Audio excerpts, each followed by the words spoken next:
Welcome to the Grappling Grappling Rewind Podcast.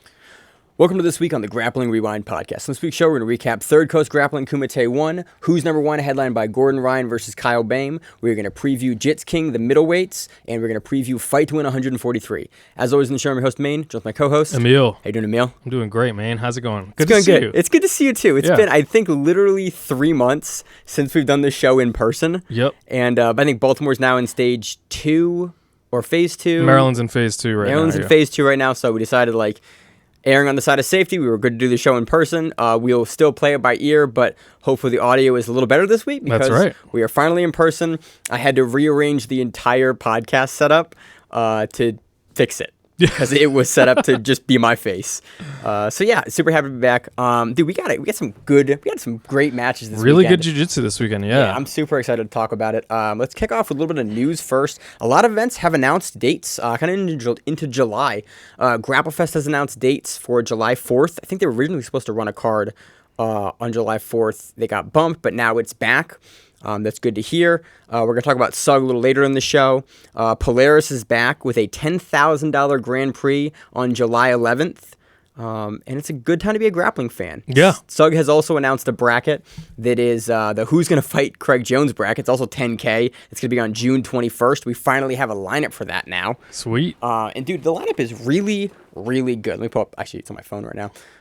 It's a really good lineup. It has Cody Steele, Roberto Jimenez, Nathan Orchard.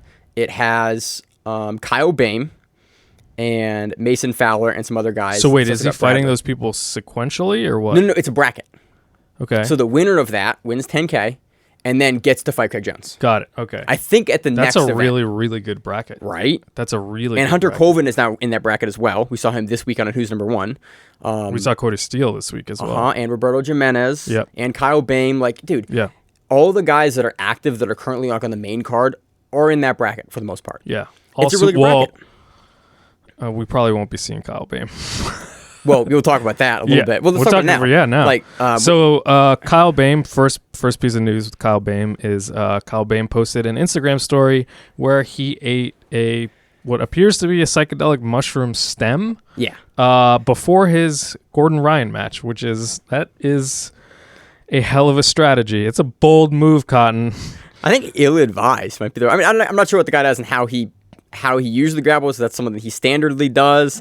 If that's microdosing, again, don't know a ton about drugs or psychedelics because I know where my mental state is, so I kind of stay away from that. That just strikes me as something that you wouldn't want to do in a professional match. But hey, whatever floats your boat. There's a picture of it. I think Flo took the video. I saved the video when I saw it. Yeah. And then I think Flo literally has the exact same recorded video that I have. I just saw it on Flo. I was like, oh shit, it's on Flo too. Oh yeah. So it's a little more public than I thought it was. Oh yeah, yep.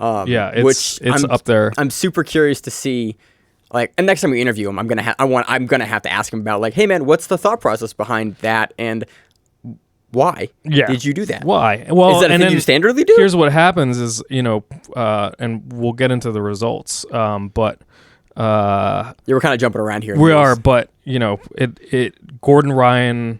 This is a spoiler, but Gordon Ryan submitted Kyle Boehm with a joint lock, sort of from a mirror lock from the triangle, kind of. And Gordon has a video out where Gordon's claiming that he broke Kyle Boehm's arm. He's pretty explicit about it. He's like, there was a few pops, then Gordon readjusted his grip, cranked it even more, and says that absolutely. And he says it broke exactly where that lock typically breaks people's arm, which is that middle forearm bone. It breaks in a really funny place because it puts weird pressure on it. Yep. So we might not be seeing Kyle Boehm on June 21st at SUG. I hope we do, because it's EBI format. And Kyle is literally in the article I wrote for the Grappling Rewind for the preview of this, I talked about Kyle is kind of the current king of the EBI format. He's won both BJ Fanatics GPs against really top level opposition. So I would have put him as the front runner in the SUG bracket just because that dude is so good at the OT. If this is true, if it's true that his arm is broken, we lost. Front runner. We lost a very entertaining grappler who it would have been great to see compete. Hopefully he's not. Hopefully he just popped and he's good to go. But again, I never like seeing guys get injured because we don't get to cover them. That sucks. Yep. So that's kind of a weird non sequitur in news. We'll talk about more of this probably when we go into the actual recap of the event for who's number one. In other news, Raphael, man, I always want to put the R on his name. You started correctly. Raphael Lovato Jr., who now has the light heavyweight title in the gi for Fight to Win. He defended that after like 2 years off of the gi a couple weeks ago at the show. He has announced on Instagram that he has a big title fight coming up with Fight to Win. They have not said who it is yet, but he is saying that it is an IBJJF world champion in the gi. So, dude, cool. Lovato, if Lovato can beat like a world champion, and usually Fight to Win has the last 5 years of world champions in Seth's list of like competitors. If you have a world title, you can immediately fight for a title and Fight to Win. If you have an ADC title, you can immediately fight for a title and Fight to Win. He has a couple other criterias. I think it's pans. It's like any four of the majors. Like if you've won a major, you can immediately compete for a title if the promotion chooses you to do so. It's basically how Fight to Win. They also have a big point structure as well behind the scenes. But if Lovato can beat like a current top IBJJF guy, and now Lovato's not fighting MMA, do you think if he beats like a top guy that we see him at the Worlds, like whenever IBJJF runs the Worlds again? That was kind of my thought. If Lovato's like coming back in and he's looking really, really good and he's competing and beating like the top level guys in the world at the weight class. I mean, it's one thing to win a super fight. It's another thing to run through a tournament. It is, but I'm saying like Lovato's a super dope competitor. And if we see him like continue to run, and do really well in these super fights, do you think he goes back into like the fire? Okay, absolutely not. I mean, what he would be? Well, whose division would he be in? He'd be in some fucking monsters division. He'd be in Bushesha's division or... Nah, he'd be in Hulk's division. He'd be in Hulk's Hulk and Deniz and like all those dudes. Like, get the fuck out of here. Lovato's great, and I think he can definitely beat those guys. Like, but can you beat four of them in a row? Exactly. Yeah, that's tough. I think he's 38. But again, he looked really good. He's in great shape. He's in ludicrous shape. Look at all his Bellator photos. Ludicrous shape. He is in ludicrous shape. You're right. Like, dude, he is what I want to be when I grow up. And we've also seen Cyborg, go on a complete fucking tear. At 45 years old or 50 years old. I want to say Cyborg's like 38, honestly. I think he's 39 or 40. Okay. But I always get his age wrong with like, dude, he can do it still. And we saw Hodger come back, beat Bushesha, like, he's a little older. I'm curious with that posting they did on Instagram if we're going to see more from Lovato. I love covering Lovato. I love his game, the position, like the way he walks through positions, and like he is a position first grappler, but he's also a progress first grappler too. Yep. It's a nice combination. Super excited for that. AJP, UAE JJF AJP, has announced travel packages for their top Asian ranked grapplers for Asia and Middle East. Basically, they are going to, give me a screenshot here of what it was. They have the top 8 black belt males get a travel package to the World Pro 2020. The top 2 brown and black belt females, because brown and black belts are mixed for AJP. The top 4 black belt male Master 1 competitors and the top 4 brown belt male competitors all get travel packages and flights to World Pro 2020. You want to get the best competitors there? Flying them there is the way to do it. So I'd love to see that AJP is like continuing to do that and continuing to support the fighters that are at the top of their rankings, sending them there. So that was cool news today. I don't think I have any other news. You got anything else, Emil? That's it. Let's go into who's number 1. It is super good to see you. By the way, that's news. Like, I'm super happy to see you. It has been too long. I hope that coronavirus fucks off for a bit and we can do the show in person for at least a little bit. Let's move on to who's number 1. Yeah. So who's number 1? I wish they would give these either numbers, but so we're going to call these, because they've run a couple who's number 1 now. I'm going to start calling them by whoever the main event is. That's how they list it. Yeah, that's how they list it. That's confusing to me because I'm a big number guy. Right. So this is who's number 1, Gordon Ryan versus Kyle Boehm. So we'll obviously cover that, and we spoiled it anyway, but Gordon Ryan submits Kyle Boehm by triangle armbar / mirror lock. Yeah. It was definitely looked excruciating. It was a no limit match too, no time limit match. It was a sub only match, and there was big speculation about like how long was it gonna go. Yep. Because again, we've seen Kyle when he It went like 12 minutes. 12 minutes? Yep. Okay. I know the overall video length is like 18 minutes. In our article for the Grappling Rewind, because I was doing live, I did live not live brackets. As soon as the event was over, I had watched the entirety of the event, so I just had all the results listed. I just like, oh, post it. Let me be the guy that has results this week.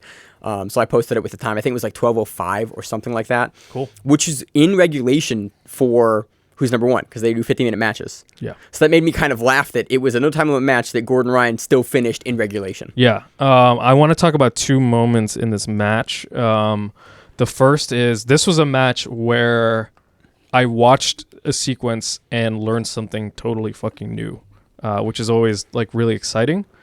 So in this case, like Gordon's on top, and Gordon is pressure passing, right? So he likes to lean Where in the heavy. match are we? Are we talking about the ending sequence? No, this Okay. is 'Cause I want to talk about the ending sequence because I learned something there. yeah, the end sequence is tremendous. This is about halfway through the match. Gordon's pressuring in, and Gordon gets a very precise and not explosive, very precise and slow leg drag. And I know what sequence you're talking about now. yeah, exactly. Okay. And Kyle responds with a gable grip on the near leg, which was surprising to me. And I was watching it, and at the time I was like, oh, Gordon's not off balance literally, but like Gordon can't continue to drive. He has to be careful because Kyle can lift that leg. And watching it, Gordon gets head control and tries to squeeze in on Kyle, and Kyle's just hanging on to that gable grip. And at one point, Gordon has to base out on his far leg, and Kyle just lifts that leg straight into outside Ashigarami and threatens a leg lock immediately. And I was like, that is so slick. It had never occurred to me that when you're getting leg dragged, you can pull the opponent's leg into outside Ashigarami. If you can get that outside leg, though. That's the thing. It's like Boehm does a really good job of actually getting to that position. Well, I mean, the leg is there. It's more like can you get the underhook on the leg that is squashing you. And yeah, he's able to do it. He's patient. Kyle's patient. And when the timing is right, he yanks that leg out and he starts threatening an attack. Now, one thing that I noticed here was that it is a dangerous enough attack that Gordon has to bail on the leg drag and go into 50-50 as a defensive measure. So yeah, that was incredible. It's awesome to watch that sequence, to go back, watch it a few times, and like actually learn. It's cool to like see a position you see all the time and go like, oh yeah, you can. I didn't know I could do that there. You can do that there. And you see a guy like, oh, and then you see he has you walked on this whole other path of sequence, and you're like, oh yeah, he can do that. And it creates all these other problems that Gordon has to deal with. Oh, if you trash pressures in here, how can I get underneath him like this? Right. Like I love watching matches like that. Again, for me, the ending sequence was like that. Yeah, let's talk about it Here. So the end sequence was initiated when Kyle Boehm started to invert and do a Craig Jones style entry into saddle. Yeah. So basically, they're in the knee shield position. Gordon makes some space. Kyle threads his outside leg all the way through and in, and then starts attacking the far side leg for a heel hook. Gordon does a great job here. Sits immediately on his ass, pulls the leg out from like clears the down, the knee line. from the down position, and then immediately starts taking the back. Kyle is hip to it. Goes to not actually Granby roll, but rolls to the side. Gordon gets underneath him on the side and then starts attacking. Yeah. So essentially, as Maine said, Kyle starts to roll basically into a turtle position in order to get out of this, because he realizes the knee line's out and Gordon is, starting to jump up to take his back. Which is something we're seeing much more in the meta. Again, we saw this back in Gordon versus Penna. Like, there are now really good entries into the back off a lot of these leg locks. So you're seeing a lot of the high-level leg lockers like Boehm and Gordon, like guys that are high-level leg lockers, be getting really, really good at bailing into the turtle and reguarding off of their entries so that there's no points in a point setting, and they can continue to attack from the guard if they do lose the leg lock. So right now, in his defense, Kyle is turtled, and Gordon was rolling through and couldn't quite get to the back. And at this point, Gordon is posted up on one elbow, and he is able to thread his legs through while doing basically like a one-armed handstand upside down, thread his legs through into a triangle. This is something that you see at like featherweight, light featherweight. This is not something you typically see at the weight class that Gordon fights in under 99. The end sequence is unbelievable. He rolls up to normally whenever guys get to this position, by the way, because what he does is he tries to do an armbar. He doesn't try, he does, to do an armbar off the back, off of Kyle rolling to the guard again. Right. And instead of falling off the shoulders like what usually happens here, because he's posted on an arm, he can push his hips back over Kyle's shoulder, and he locks a triangle in this position. Yeah, he tightens it up. It was just, again, this is not something, Gordon gets a lot of shit for a lot of reasons. But his jiu-jitsu is amazing. This is an amazing sequence. This is not a sequence that you see at under 99 kilograms. Yeah. You just don't see it. Guys don't do this. It's a special sequence. So Gordon gets a triangle from the back, basically. Well, it's kind of like the side. It's kind of from the back, but him and Garry Tonon today posted. Actually, I think it's a reverse triangle from the back, right? Look at his leg position here, because I'm pretty sure what he does is that's the leg that's through. Oh, you're correct. Yep. And then you're right. So I think it's a reverse. I realize I shouldn't argue positions with you because you and Josh both have a much better memory for positions than I do. I don't know if he readjusted, but at least from the screenshot that I have, I would say that it's most likely that he went to a reverse triangle from the back, which is phenomenal control position. And Gordon's able to latch on to that isolated arm and just start cranking it immediately. And that mirror lock is one of my favorite finishes. But again, the reverse triangle from the back is so hard to defend. Oh, yeah. Especially when you're postured down with Kyle. It's like he has to roll. Like, there isn't a good place to get out of that aside from just, yeet and whip your body out. Yep. We think we saw it end of last year. There was a women's match at Fight to Win, and there was a woman that was in it for probably 2 or 3 minutes, and then she escaped, and it was craziness that she was able to escape from the position. Yeah. It's not something you never see. see. No, you don't see escapes from that, especially the DDS guys that have such that good triangle game in the bite there. Oh, yeah. Once they get the arm, it was all over. And according to Gordon, Kyle's arm broke. So it's a rough spot. But again, dude, Gordon's so top. good. And then Gordon called out Rolando Jr. Yeah, that was weird. That was a weird call out. So I dug into this a little bit. Thanks, Internet, for getting back to me on this one. Apparently, Rolando had called out him earlier, which made sense. And my thought was, I was like, okay, I'm not really, Rolando's really good. I'm not going to, discount his skills. He's very, very good. You want to see a really fun match with him? Watch the match with a guy we're going to cover this week, Jake Watson, at Fight to Win. Him and Rolando had a really, really good match, really close match with a lot of nice lapel work. I know Rolando primarily as a gi guy. And we think we've covered him primarily as a gi guy. I don't know if he can contend with Gordon in no gi. I would be really curious to see that match in the gi. Right. Gordon throws on a gi. Look, you want to call it a guy that probably isn't at the ADCC level in no gi with you, let's throw on the gi. I would actually be really curious to see that match because Rolando is no joke in the gi. Yeah. And we've heard Gordon's really good in the gi. We've heard he has problems in the gi versus elite guys. Gordon's openly talked about that. If Gordon's not actually going to MMA, let's do a gi match. Yeah. So that was really interesting. It was a really interesting call out though. And then Gordon did it in his very stylistic way where he was like, I've already beat 5 of you guys. What's one more? What did he say after the end? I want 6 or something like that. Because Gavao has 6 titles and he wants to beat 6 Altos guys. Made me laugh. Really good match. Great sequencing. Really happy to see, great positional work from Gordon and great transitions here. Yeah. Really fun match. Go back and watch the finish sequence. Next up, we have Tye Ruotolo defeating Nicky Ryan via unanimous decision. This was a one-sided beatdown. I was really, really surprised. Yeah.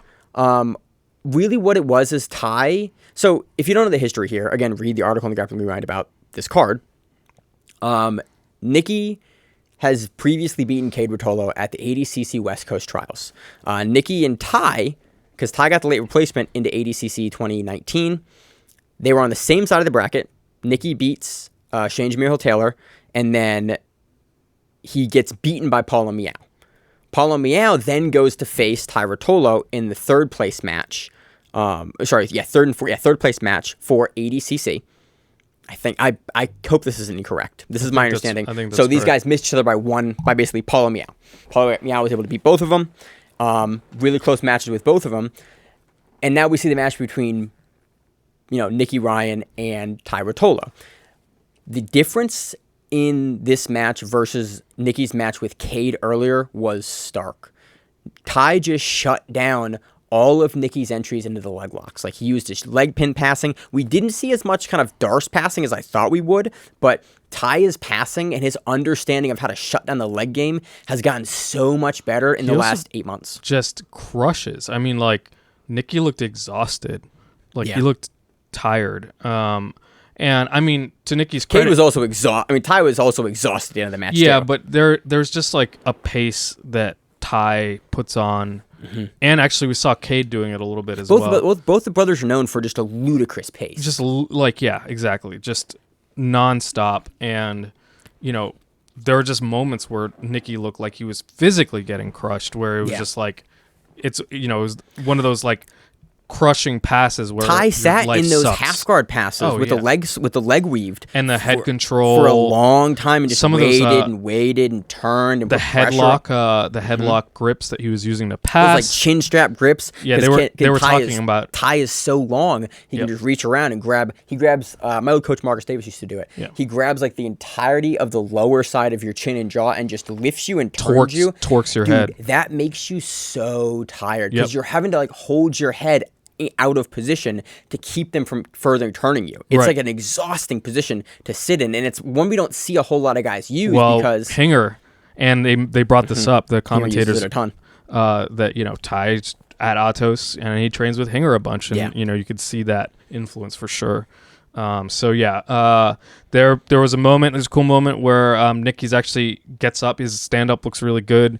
He starts, he's basically got a body lock from the back on Tye Ruotolo, and Tye does a funk roll into a leg lock attack, which was just like fucking awesome. That was, for me, that was the telling moment of like, ooh, his leg locks have gotten way better. Then I was willing to go for leg locks on guys that are like historically known for leg locks. We saw versus the Dante, versus the Wagner too. Yeah. Like, he's willing to engage in those leg lock battles. Like Emil Paulo Miao.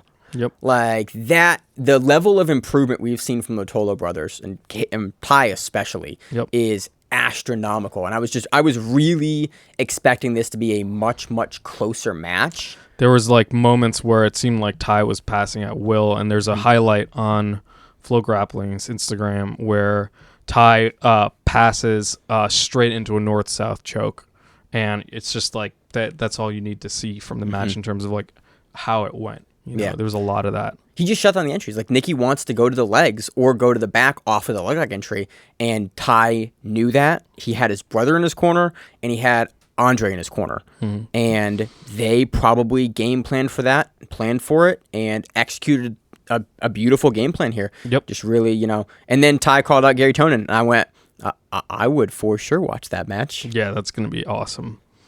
Garry says that he admires the passion there. So. That's good though, but again, we have not seen Garry a ton in jiu-jitsu. I'm not sure. I think one is now currently running events. Well, Garry Tonon is now signed to one FC. If you don't know, he's kind of focusing on his MMA career. He pulled out of ADCC and then he went into ADCC because he did not have a fight scheduled. He's really focusing hard on his MMA career, which is what you should be doing. I'm curious to see if he will take that fight. We have not seen a lot of grappling matches from Garry since he, has taken on his MMA career, but I would be really interested to see this fight. Yeah. Next up, I got nothing else. We have Kade Ruotolo defeating Ethan Crelinson by unanimous decision. In like the most controversial decision, probably in Who's Number One, definitely in Who's Number One history, if not like one of the most in Fight to Win history. Yeah, I mean, to give you an idea, towards the end of the match, the commentators were calling the match for Ethan. Yeah, and the commentators were not like the commentator was Howell Teague and Chase Smith from Flow Grappling.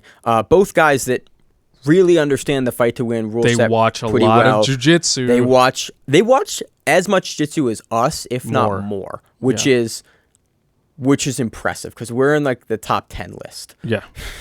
Yeah. And so those guys are saying like they think Ethan takes the match, like that's interesting. Let's talk about some pieces of the match and then let's talk about the decision at the end because I watched this match I think 3 full times and I watched it once like initially, I watched it once after reading the day one comments, once after reading like the rebuttal threads, and then once after reading all the stuff from Seth and before this recording. To me, it just looked like Ethan was like a step or two ahead every time. So there was a moment where Kade went for a very rapid straight armbar, like what I call a violent arm lock, right? Like that over the top, over the shoulder arm lock that you crush down on the top of the elbow. And Ethan had to react. So I'm sure by scoring criteria, they saw it as a reaction. But Ethan reacted by passing into mount.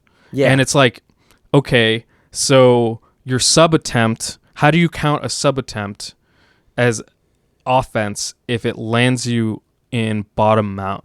You know what I'm saying? Like, yeah, it's interesting. I think there's a really interesting discussion. I had a great discussion planned for like what are the rules and how we talk about fight to win, how like things are scored and judged. And as I've kind of thought about this the last 2 days, I've kind of broken it all down and go, I don't really know because I've watched this match 3 times and I'm like, the most recent time, the first time and the most recent time I watched the match, I scored it for Ethan. I thought Ethan did more positionally. I thought he has more heel hook entries in here. He has mirrored entries with Kade a couple times, but he has a couple entries. He has more control. He has more control. He has more entries into heel hooks that Kade does not mirror. He has top pressure control. He's got a couple times where he's around Kade's neck and forces Kade to give up either a mount or a bad bottom position off of like a start of a sub attempt. Kade has an arm lock. Kade has a couple other things, but I think overall in the match, Ethan was. And again, position is not that important in fight to win. Right. It's only sub attempts what you're looking for. I know, but I thought Ethan had the more legitimate sub attempts that resulted in better positioning for him to continue to fight sub attempts. Right. Unanimously, the referees disagreed. There was something interesting in the next match that right before the decision was called, Seth got on the mic and went, competitors switch sides. And the competitors switched sides to where they should have been. That was interesting to me. Kind of immediately the following match, but super controversial match, super good match. We saw really great work from Ethan. Again, he's now dropped 2 decisions back to back, a really close match with Johnny Tama, I think 2 weeks ago, and this match. But both matches have been fire and great to watch. Yep. Absolutely. I'm super. Again, I leave. I love Ethan Krellinston, so Yeah, I leave super impressed with both guys. Yeah, like I leave impressed that like Kade can weather the storm because we've seen Ethan truck through a lot of guys, and like this was, he got a little more dominated, but he's still throwing up sub attempts on Ethan that Ethan's having to defend. Yep. It was definitely a controversial match. I would recommend if you have flow, watch this match. See what you think. This is a really fun match to go back and watch to figure out like how you would score something, what you're looking for, and like figure out what kind of grappling you want to watch. Yeah. It was a really great match, and I think I want to see more from Ethan, after this match because his positional work is really good. Yeah. Next up, we have a very underrated match. Cody Steele defeating Alec Balding by split decision. Alec Balding being one of the ADCC Trials winners. East Coast Trials winner of 2018 for 88 or 9. Dude, I always. He was one of the heavier divisions. I always get it wrong. I always want to put him at 66. No. But that's in my head. Like I'm pretty sure it was 88. I think it's 88. But it's like I always want to put him at 66 for some reason. Because the one picture that I always remember of him is him on the podium. I want to say it wasn't with Rodriguez. It was somebody else. It was big. But I always mess his way to a class by like 2 weight classes. Yeah. So this was a great match. These dudes came out guns blazing. The first like minute and a half was just straight up wrestling brawl. Yeah, and I mean it ended up with Alec Balding going for several leg lock attempts, really dangerous looking ones. Really good like entries too. They weren't just those like We see a lot of guys that will pressure wrestle and like throw kind of flagrantly leg lock attempts. No, he would wrestle, he would stop wrestling, he would go under, he would control like the hip line of the leg and then start attacking. I really liked the positional strategy that Balding had here. You know, he wouldn't just like invert and go, he would lock it down and then start fighting through. But Steele did a really great job countering. Defending, and I mean, I think what got Steele the decision was the match ended with Cody going for an arm triangle from Mount and ending with a back take. And so, you know, he never really secured the back fully here, but with it's a enough really statement, close match at the end, and then all of a sudden you end almost in a scoring position on a guy's back, you know, going for it. I think that was the deciding factor. Again, it was in the last like 20 or 21 seconds of the match. It's a split decision, so clearly it was a difficult one. So I'm super. Again, we're super hot on both guys. Like we don't get to cover Alec a lot because he does most of his teaching in Norway, Sweden, or Finland. I can't remember. One of the countries. He's an instructor over there. He puts out a lot of really great instructional content too. He's on Reddit a lot. Big fan of like a lot of his work that he does. But dude, Steele taking a close decision over a trials winner, and we've talked to Steele before and interviewed him on the Grappling Rewind. He's looking for that ADCC spot, and so to be able to edge out a trials winner, you know, shows to me that, man, when the trials run around for East Coast trials, for West Coast trials, like you are a guy I need to watch because there's a lot of guys that can't even touch guys that are like placing at the trials, and you just edged a decision over Alec Balding, who's like a really, really good trials guy. Absolutely. So, super impressive. So, next up we have Elizabeth Clay defeating Chelsea Lyons by outside heel hook. Really, really quick match. Elizabeth just enters into the outside heel, or inside heel hook, switches it over, finishes the outside, and that's it. Elizabeth now actually just got announced to fight Kendall Resuling. I never pronounced Kendall's last name correctly. I'm going to figure it out next week. I apologize for butchering it right now. Got announced for fight to win 143. We're going to preview at the end of this show versus Kendall Resuling. So that's, punch your ticket to a really, really good match. Hunter Colvin defeats Andre Gomez-Heiss by unanimous decision. We've covered Hunter a bunch, and dude, he looked dominant here in all phases of the match. His passing looked good, his leg lock attempts looked good, his top control looked good, and then a couple times in the match he was on the bottom. His bottom work looked good. He was throwing up armbar attempts from the bottom, sweeps. Like, dude, Hunter, again, this is why I was super happy to see him being added to the SUG bracket coming up. I forget who dropped out, but he got added back in. Dude, he is good everywhere. And he's also, like, in the sub-only scene, too. So I like guys that can do both. Work the positional game and work the sub-only game. Next up, we have Cameron Couch defeating Isaiah Wright by unanimous decision. We met Cameron at Moyer in Dallas. We changed at his gym. Cool. Fun match. He put out a really funny compilation of him like doing a jumping guard pass in this match. It was a really fun back and forth match. Chris Orozco defeats Diego Santana by Kimura. Kevin McCormick defeats Kyle Short by unanimous decision. Stephanie Kopacz defeats Jordan Patrick by unanimous decision. Austin Morris defeats Wally Thompson by guillotine. Andrew Tackett defeats Diego Pichlingue by unanimous decision. And Andrew Tackett defeats Anthony Robinson by unanimous decision. Dude, he had back-to-back matches. Didn't even leave the mat. Yeah. He just like fought guys. He fought, because I forget who had pulled out. I forget who his original opponent was. He fought one guy at 160, one guy at 170, back-to-back. It's like quintet style. Dude, you have 30 seconds. But both the brothers have done quintet. Actually, there's three brothers. There's actually the younger brother is actually on JitzKing, a super fight matchup this coming weekend. We've actually never covered the younger brother. So... and Tackett, I think William Tackett he took out the entire Iranian team at that quintet event a while back by himself. So they're familiar with going round after round. Natalia Santoro defeats April Thompson by triangle choke. Looked good. That's Gordon's girlfriend. Looked good. Kind of new wrinkles on her game. Good positional work. Jesse Crane defeats Jesse Stemple by rear naked choke.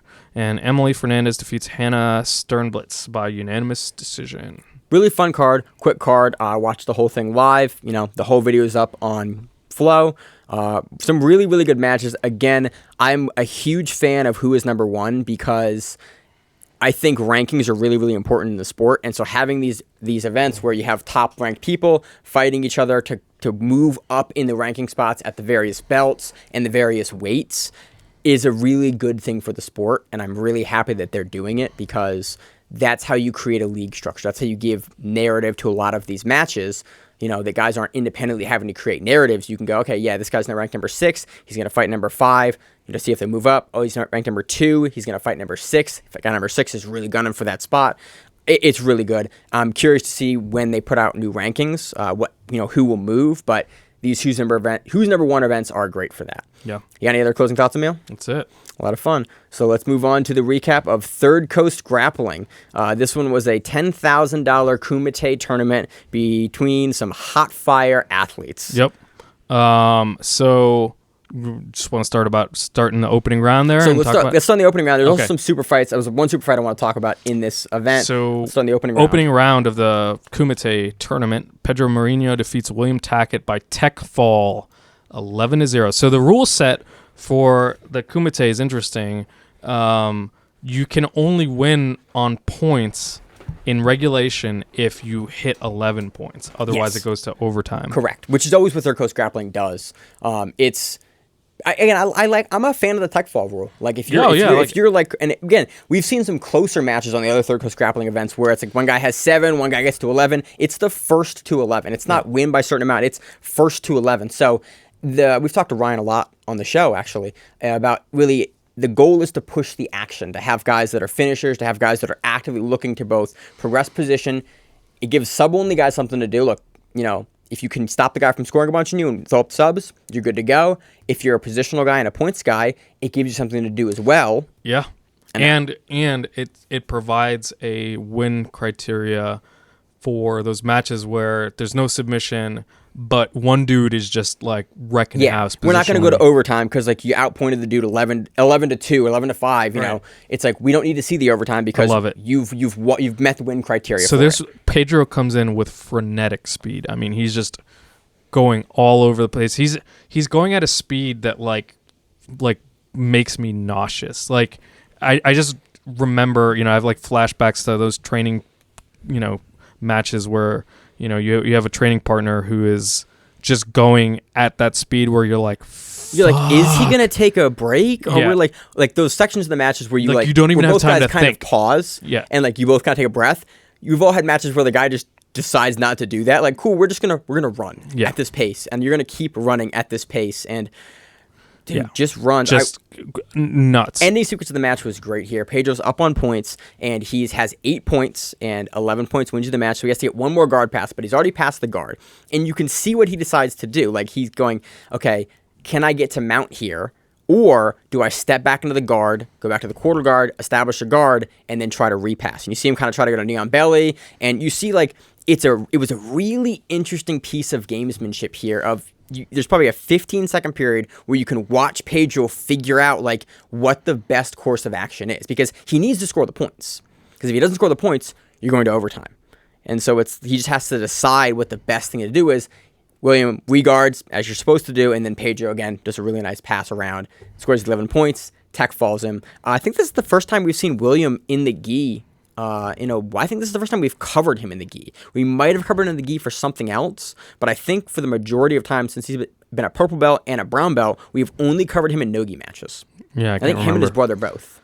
But yeah. No, we covered his brother in amazing in a passing. match. Basically, Marinho gets 3 passes and a neon belly. He has a leaping knee slice pass, pant grip to like lifting off of the guard inversion, and then he has that leaping pass at the end. It's fucking awesome. Really, really great passing work. And again, it was a lot of fun.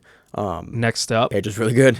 we have Roberto Jimenez subbing Manuel Ribamar via armbar. Dude, he threw up a triangle from the De La Hiva. Did you see? It took me a second because it happened so quickly. And the camera angle isn't like, it's not the camera angle I need to see what happened. Did you see how he set it up? Did you see the detail? No. Okay. I watched this like I watched it 6 or 8 because times and I couldn't figure it I out. don't get how it looks like he teleports into it. So from guard, Roberto does something that is so fucking sneaky. This is another like, oh, I learned something here. So Maine, when you're in guard and you try to throw up a triangle real quick and your opponent's hip to it and he can just Frames your way. Yeah, he or at the very least gets his arm to prevent you from getting your leg around their neck. Yeah. Right? So what Roberto does to prevent that is he feints to get a grip on the far arm. Okay. And Manuel reacts by just yanking his arm away to get it out of and while Manuel's arm is getting retracted, that's when he has the space to throw it up. And I was funny. Like, so go and watch it and pay attention to that. Because I watched it a bunch because I keep trying to figure out, like, dude, it took me a second to figure out what arm he got. Yeah. Because he's in the De La Hiva. Like, he goes from De La Hiva, feints that grip, throws it up, and then turns it over and finishes the armbar. Yeah. It was 2 seconds. Yeah. Like, he goes from an entirely different position. And he's switching his hips, like, faster than you can see. But see how he initiates that original triangle position and watch that arm, and it's just so fucking sneaky. I was actually kind of frustrated taking notes because I was like, how does he do that? Yeah, it's awesome. It was a really cool match. Again, a big win for Roberto. Like, dude, Manuel is no joke. Yep. Yeah, we cover Manuel all the time. Big win. Gabriel Arges defeats Jake Watson via rear naked choke. They sat in like the 50-50 crab wide for a minute, and we know Watson is a good leg blocker. Yeah, he's got a really good toe hold game and knee bar game in the gi, and he's kind of fighting for it, and they're both like doing that kind of middling position. And Watson looks like he gets some purchase on the leg, and Gabriel turns his hips out, gets the back. Yep, takes the back, and it's over. Next up, we have Gustavo Batista defeating Jamie Canuto via referee decision after overtime. In the semifinals, we have Roberto Jimenez defeating Pedro Marinho via armbar, subbing 2 people back-to-back. It's just fucking amazing. And these guys have met. I mean, these guys, I think, the commentary talked a little bit about this. I think this is the first time these guys, or the second time these guys have ever met in the gi. I think all their previous matches are no-gi. I always forget because these guys, they're both Texas guys, and they're both top-level Texas guys, so we see them on super fights and at like the opens, and so I've always forgotten who is won what in where at what belt, and so it's like it's just confusing me now that they fought where Pedro's still a brown belt and Roberto's a black belt. It's even more confusing. But I think this was the 4th meeting, and I think that they are now 2-2. But I could be incorrect about that. But it's still super impressive to see Roberto subbing him. Well, yeah. So in particular, the sequence is amazing. So basically, Roberto's in guard, and he gets a underhook and starts rotating out to take the back. And Pedro stands up to shuck Roberto off, and Roberto is just stuck to him. So Roberto's upside down, hanging off of Pedro, and he's just got a tight enough grip on the back. His legs are squeezing enough that he's fully off of the mat. And while he's upside down and hanging, Roberto kicks his leg over into an armbar position and then rolls through and finishes the armbar. There's a really famous GIF of this without the roll through that looks exactly the same. I'm trying to figure out who did it. But it's really famous, like lifting armbar, where the guy just, I think it might be an MMA fight in Pride, where a guy lifts, it might have been like, was it Fedor? Did a Hongman Choi like this? Yeah. That's what I'm thinking of. Yeah. That's what this reminded me of. It's like the Fedor Hongman Choi fight, where Hongman Choi goes to lift, and Fedor just goes, whoop, and just flips it around and finishes belly. Because that was also a belly down armbar, I think was what Fedor hit Hongman Choi with. I'm going back. I think way back in the day. I think Roberto finishes it belly up, but yeah. Yeah, it was belly up, not belly down. But yeah, it's still fucking awesome. And then the other semifinal match, Gustavo Batista defeats Gabriel Arges via guard pass and sudden death overtime. This was like a super technical match through and through for the entire those are the two these are two like perennially like top tier IBJJF This is guys. exactly what I thought this match would be. I wish the mat space was a little bigger for this match, because there was a lot of I wish we had like another 2 mats on the side there, because there was some resets here that was like, oh, we're so close to the back, we're so close to the hooks. It's like I could have seen that finishing either way. Yeah. Really, I mean, Gustavo's guard is fucking crazy. Yeah, he's nuts. And so it goes to the final between Roberto Jimenez and Gustavo Batista. Gustavo wins that via guard pass. It's a $10,000 guard pass. Yep. Dude, his passing looks so good. Like, just the way that he steps around. He like Gustavo racked up 7-0. Didn't get to the 11 points in regulation, so they went to overtime. But he was passing when he wanted to. Yeah. He wins overtime with just a dope backstep pass into a tripod headstand where he lands north-south to get the pass. It's just I think it's really funny when you get long, lanky guys. We're seeing more and more, we see guys pass into the north-south versus passing into like side control. Yep. Because guys are getting so good at inverting and flipping under and like getting their legs back involved, and then they can just touch you with the ball of their foot on the shoulder and they can re-guard off of that. Yep. And so many people nowadays, we're seeing it more and more and more. People are getting good at passing and then getting as far away from your legs as possible and then into that tripod position. Yep. And that was, again, on display here. And, Gustavo was my pick to win the Kumite. You crunched some numbers before this event. You don't even need to crunch numbers. If you just look at the quality of his wins, 2018 he has a world championship. He has a King of Mats win, and those are not easy to win. King of Mats is AJP's invitation only. Yeah, like round robin. They take only Grand Slam winners from UAE JJF and put them in a weight class tournament at their major events. And so even getting into one of those is a big deal. And then he won that, which is only against other Grand Slammed winners for AJP. That's a big deal. It's a big deal. Yeah. In the past, like recently, he's beaten Leandro Lowe, Gabriel Arges, Jackson Souza, Izaki Bahens, Tommy Langacker, Marcus Tinoco. Of the guys in the tournament, he had the best resume of anyone there. So it's like, again, I was super curious to see. I thought we would either get, I'm thinking of the bracket now. Jimenez was potentially going to be on that final, but on the other side of the bracket, we thought Gustavo was, probably the front runner here. So he gets it done. Has Andre in his corner. Andre in the corners, back-to-back weekends, different events. Yeah. Houston and Dallas. Looked good, man. We're gonna see more of every single person in this bracket. Yep. The $10,000 overtime guard pass. Yeah. That was crazy good event. It was awesome. I love that we have multiple promotions that are running events. I enjoyed Third Coast. Yeah. A lot of fun. Did you want to talk about any of the super fights? Yeah, there's one super fight I want to talk about. Jordan Holy took on Jacob Alpin, and Jordan Holy, in my notes it says Jordan Holy does what Jordan Holy does, outside heel hook win. Really great control of the legs. He crossed over Jacob's legs and just basically, went through a couple different sequences of the legs before finished. Jacob didn't seem to be like terribly concerned. He wasn't concerned. He was like talking to his corner and like kind of like almost messing around a little bit. I wasn't exactly certain if he was trying to throw Jordan off or what, but Jordan kind of just maintained composure, continued to fight the leg locks. They went out of bounds a little bit, and then Jordan kept him in bounds on the second time, crossed his legs over, gets the outside heel hook.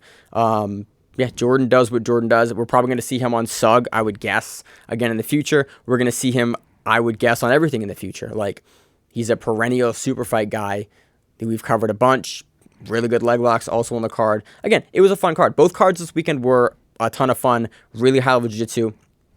I like that it seems like promoters more recently are pulling like, cool, we only have a couple slots on the card. We can't have a lot of people. They're pulling out the big guns. Yeah. Like every card, even the cards we're going to preview now for like JitzKing and for Fight to Win, like they're super high level like people in the card. I think Craig Jones for the JitzKing card coming up talked about it's the highest, it's like the craziest $5,000 bracket ever. Yeah.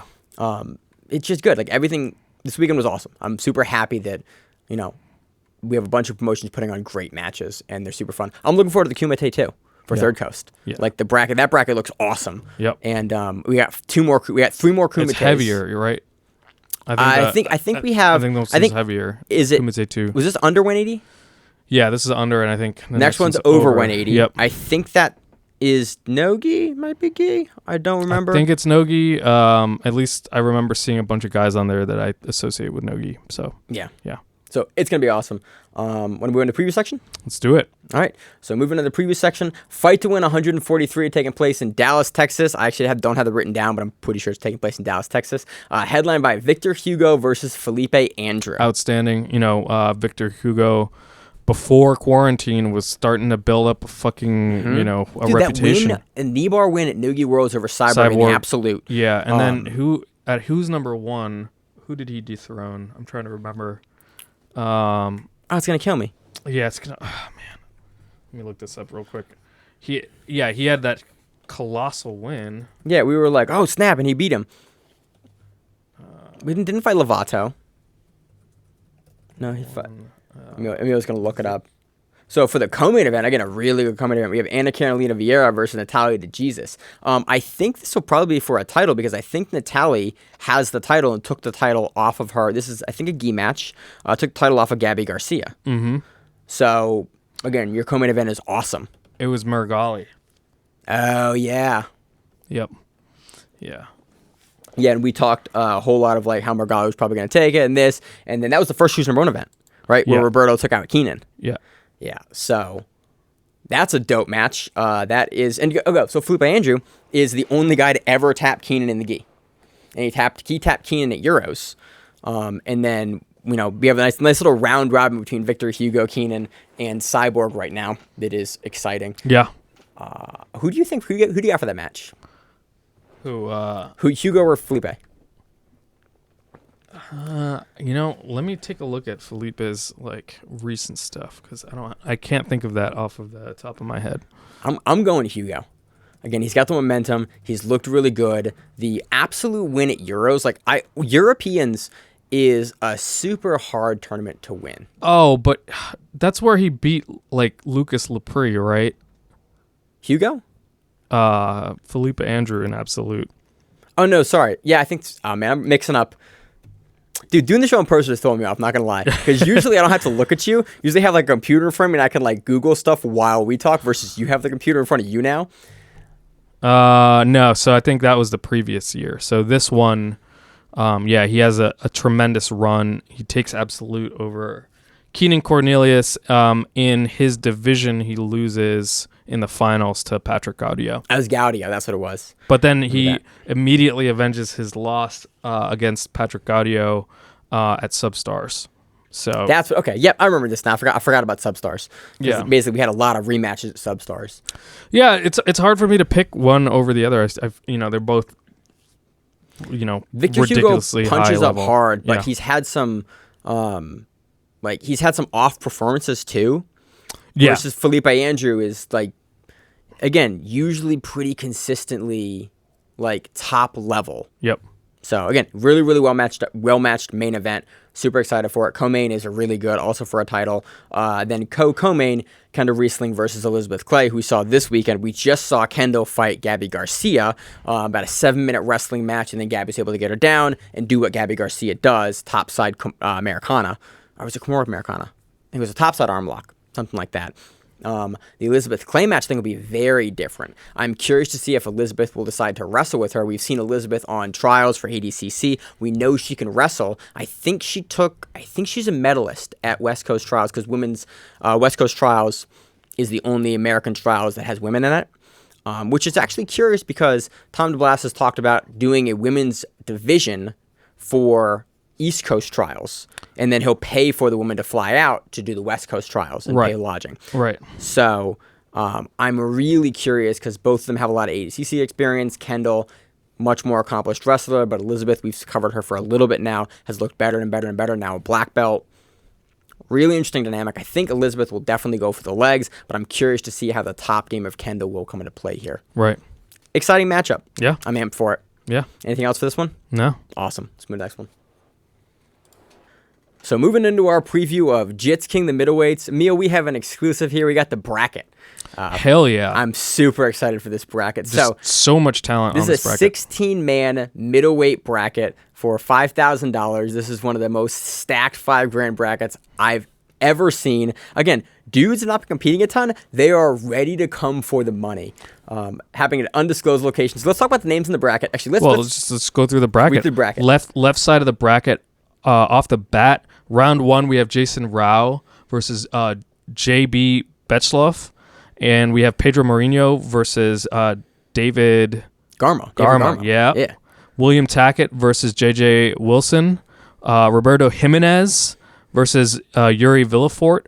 On the right side of the bracket, we have BB Monstro versus Johnny Tama. That's going to be fire. Yeah. John Combs versus Jake Watson. We have Alan Sanchez versus, versus, let me read through the name here. Where's his name? I can't see it. It's Benji Silva. Yep. Oh, look at that. We have two different lists here we're going through. And Gabriel Castro versus Oliver Taza. So, do you want to make some picks, Emil? I want to make some picks. Well, you're going to make some picks, and you're going to pick wrong on a lot of them, but this is exactly why March Madness is so hard to pick. I'm going to March Madness this right now because...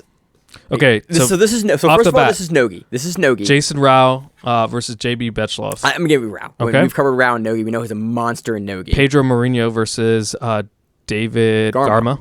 Garma looked really, really good at Quintet Parabellum. We've covered him a couple times before on the show, and Quintet, he's looked really good. I think that Marinho's bigger, and we've seen a lot of activity from Marinho, and Marinho's been really, really good in Nogi. Again, Marinho's still a brown belt, Garma's an established competitive black belt, but I just think Marinho's on a tear recently, and, he's going to take that matchup. Okay, what about William Tackett versus JJ Wilson?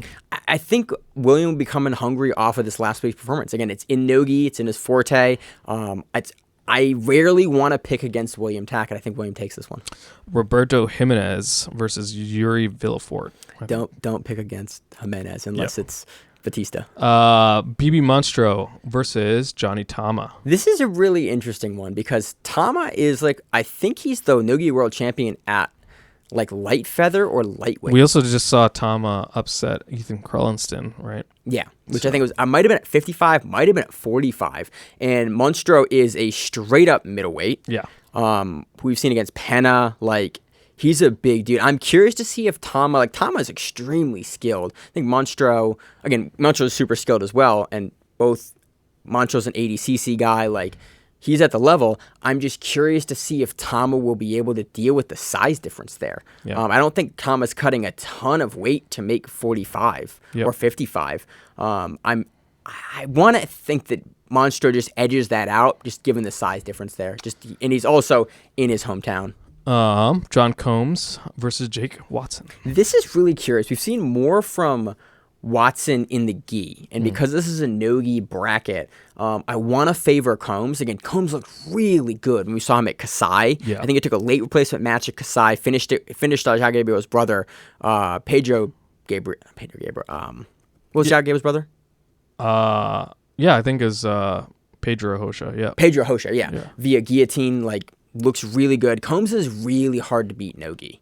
So I'm going to favor Combs. No, yeah, I'm not favor even Combs not hard to beat or hard to beat. I mean, he is dangerous. Yeah. Again, Watson's a bigger guy though, and he's long. Yep. We've seen more from Watson in the gi recently, but we've also, I think at Brown we covered Watson a bit on the Fight to Win stage in no-gi. So I'm curious. This is actually a really compelling matchup. I want to give the edge to Combs just because we see him more in no-gi, although he will be the smaller guy here. Yep.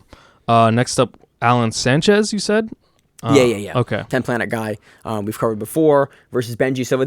I think this is really hard for me to pick. I want to go Sanchez on this one.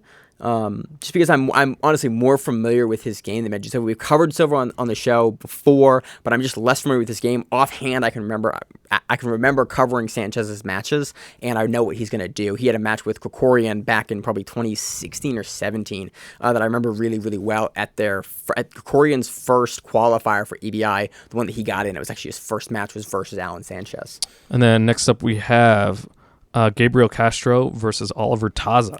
Gotta go Taza here. Yeah. Taza, dude, I always want to put Taza as a 45, 55er. Taza's 190. Taza's a big dude. And so I'm going to go Taza here. He's, he's a TriStar DDS guy. He looked really good recently. So with that being said, we got BB Monstro, John Combs, second round.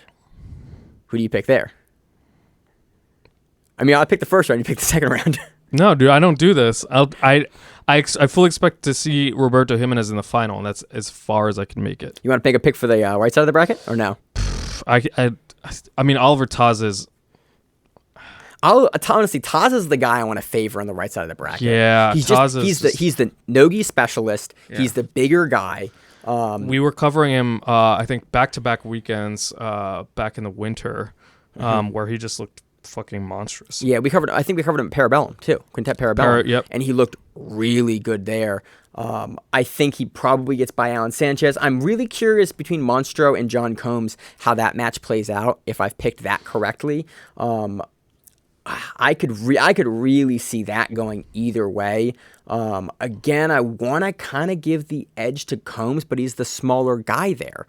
Again, if Monster just decides to really shut him down, it could be a different match. But I still think Taza probably takes both those guys. So Taza, and then on the other side of the bracket, we're probably going to see Roberto versus Tackett, which we didn't get to see this weekend. I'm really curious to see, given it's Nogi, Tackett's forte, but Roberto's looked really, really good. I just think Roberto. That's not even a question. I just think Roberto takes it. And then we get Rao versus Jimenez there in the final of that side of the semifinal of that side of the bracket. I kind of want to go Rao there, but I'm not. Again, given Rao is such a Nogi specialist. Yeah, I don't know. I know you're not going to pick against Jimenez. I think. I don't know of a time you've ever picked against Jimenez. Did you pick against him for Keenan match? I did, yeah. I picked against him for Keenan. I've picked against him before because I remember when I first started noticing him at brown belt, I was like, oh man, this guy's great. And then he stumbled a little bit, and I can't remember which matches he his streak kind of had petered out. And then once he went to black belt, now he's fucking murdering people. Yeah. He got 2 submissions at the Kumite. Yeah, that's pretty crazy. That's nuts, yeah. He's just super dangerous. Yeah, it's him or Rao. I think on that side of the bracket, it's him or Rao. It's really tough to pick against either. And again, there's a bunch of dudes it's really tough to pick against. I think... Look, I give Rao Taza just because they train together. I think it'd be really funny. I think Jason Rao's technically a Matt Serra guy, but they're really close with the DDS guys and the Henzo's guys, and he's in the blue basement a lot. Taza is a TriStar Henzo guy, so I'm curious to see if we get 2 guys that train together on opposite sides of the bracket, how that plays out. Yeah. Again, Rao's not quite as big as Taza, but that's a super interesting match. Could also be Roberto versus Taza. Could be any of these guys. Yeah. Again, this is a super, super fun bracket. I love getting brackets like this because guys have these are all guys that we cover enough that I know they have distinct styles, and I can pick and choose how I think the matchups are going to go. So, super great bracket. We also got some great super fights on the card. We got Corbin Sainz versus Tony Torres. We got Kevin Grandos versus Mateus Machado. That's a match to watch, by the way. We've covered Mateus, I think, once or twice on the show. Keep an eye on this match. We have Orlando Castillo versus Rafael Candea. We have Cody Steele versus Mauricio Gomez. Yep. Again, awesome. Covering Steele back-to-back weeks. That's going to be a crazy matchup. Look for Steele to wrestle in that one. Some other great orange belts on the card, some purple belts, blue belts. We have Andrew Tackett on the card. Versus Kyle Mateus. Oh, and Caleb Tackett. And we have Caleb Tackett, which is an orange belt match, green belt match, versus Tristan Sainz. This will be the first time that we've covered Caleb on the show. Littlest Tackett. The youngest Tackett. Mm-hmm. Yep.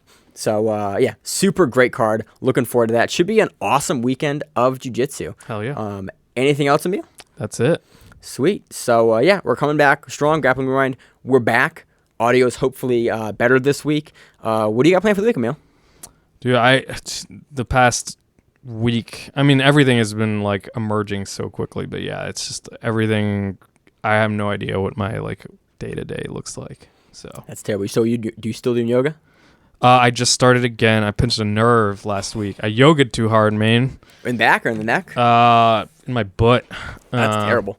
Yeah, or whatever, where the hamstring connects through the glute up to the lower back. And this is a Rachel question. I do not know. I have no idea. I talked to I emailed my the week before I saw my chiropractor, and he gave me deep tissue massage. It was awesome. And then doing a move, I pulled this thing, and I emailed him, and I got one of those immediate responses that's that's not good. And I was like, fuck, I don't like to hear that from it's you and medical guy. I don't want to hear. Yeah, it's never good when a medical guy goes, oh, that's not good. Yeah. Or I messed up my shoulder years ago. I partially tore the labrum, and after 10 years, I went to PT to get it looked at because I was sleeping and it was hurting, and the PT was like, oh, look at that. Like, can I call someone else in? And I was like, sure. Call the student in, call someone else in. And they're like, look at how his caps moves. I was like, awesome. I have a weird injury that you've called people into your office to look at. That's never a good thing. Yeah. So it's always great when a medical professional goes, that's not good. You shouldn't do that. So that sucks. Yeah. Yep. So there's that. There's like volunteering. I'm like bringing food to old people and people who like have food insecurity in Baltimore and stuff like that. That's awesome. And then this last week, I like decided to crunch the numbers on Baltimore's police department budget, and it's like just so depressing, man. It's yes, I saw your post on it. It's interesting. Again, you were a stats guy. It was a very, very long, very well thought out post. So yep. Yeah, it's been an interesting week in the world. I'm happy that we're back for now. I hope that the world kind of calms the fuck down and we can just watch jiu-jitsu in the future. Not to end on a super downer note. Oh, no. I hope things are not calm anytime soon because there's a lot of fucked up shit out there right now. But I agree. So, anything else, Emil? That's it. All right. As always in the show, I'm your host, Maine, to my co-host, Emil. And we have the Grappling Rewind. See you on the mats. If you like the show, please consider sharing it on Facebook with the folks at your gym. It's the best way that we grow the show, and we really appreciate it. You can reach out to us on email. We also have Instagram. We have Facebook. We have Twitter. We have Google+. Until that shuts down. We have a website. If you have an event you would like to have us cover, please let us know. If you have a name, like most people do, and you'd like to have us stop butchering it, let us know. Reach out to us. The show is also available on YouTube, Spotify, in addition to iTunes and every other podcast service. We very much appreciate your time, and thank you.